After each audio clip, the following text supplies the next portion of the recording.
দেখেন আমার এই জমিতে কি কি চাষ করা হয়েছে। এই যে বাঙ্গি লাগানো হয়েছে, এই তরমুজ লাগানো হয়েছে,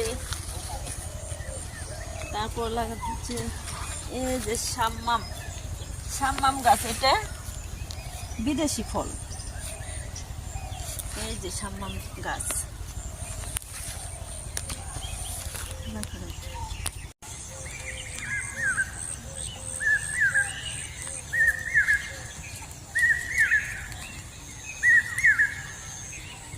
এই যে দেখেন ধনিয়া সস বোনা হয়েছে, কালিজিরা সব এগুলো বৃষ্টিতে ফেলে দিছে।